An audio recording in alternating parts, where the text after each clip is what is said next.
Color packing scars for beginners. Hey everyone, welcome back to my channel. If you're new here, I'm Elena, a paramedical tattoo artist. Today, we're going to dive into a crucial skill for those in the paramedical tattoo field.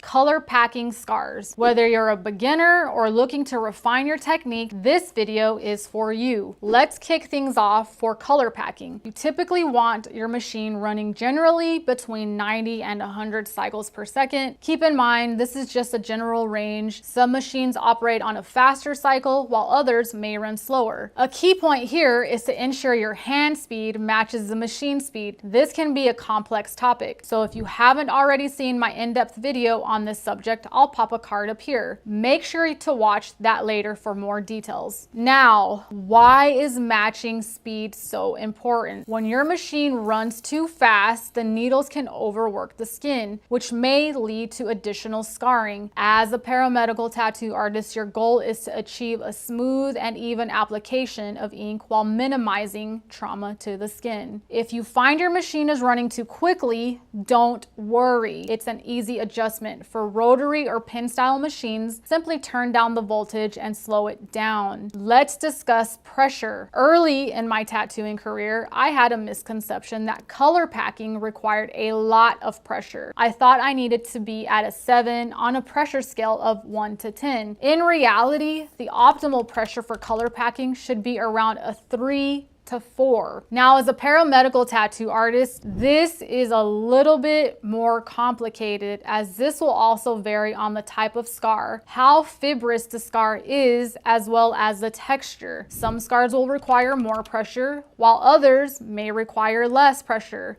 But on average, especially as a new beginner, in my experience having been a newbie and also working with newbies, it's better to start conservative. Next, you'll want to take into consideration the scar's edges, like, is the scar raised in certain areas, and then does it decline like a hill or a mountain? You'll want to adjust your speed and hand pressure accordingly. Using the correct amount of pressure ensures that needles enter the skin effectively and deposit ink without causing overworking or trauma. Too much pressure can lead to bleeding and inhibit the skin's ability to accept ink, which is counterproductive, especially when dealing with sensitive areas like scars, which is why, again, I recommend as a new artist to begin conservative. Take a good look at the scars while you are tattooing to make sure they are not being overworked. I also recommend documenting what it is that you did with the specific scar. Document the voltage, aka the machine speed. Document pressure and the color combinations that you used. Also document how each of the areas reacted when you tattooed them. This way, when the client comes back, you can really start to deep dive into your work, what the scar looks like healed, and then you'll start to know where you need to make adjustments. I have linked a downloadable form below that will help you in your documentation process. Next, let's talk about skin stretching. This is critical in paramedical tattooing. If the skin isn't stretched properly, the needles will struggle to penetrate the skin evenly, leading to patchy results. Proper skin stretching ensures a consistent application, which is vital for scar camouflage, as we are already contending with even or uneven skin textures. As a paramedical tattoo artist, the machine's hit will vary based on the type of scar or condition you're treating and the area of the body where the scar is located. For instance, a thicker scar like one for a tummy tuck will need a firmer hit compared to lighter scars like stretch marks. Now let's address a common mistake, using wrist motion for color packing. While this is effective for shading, it's not the best approach for color packing. Instead, utilize your elbow to create a more stable movement. Lock your wrist, focus on moving from your elbow to ensure even penetration across all needles. Here's a practical example.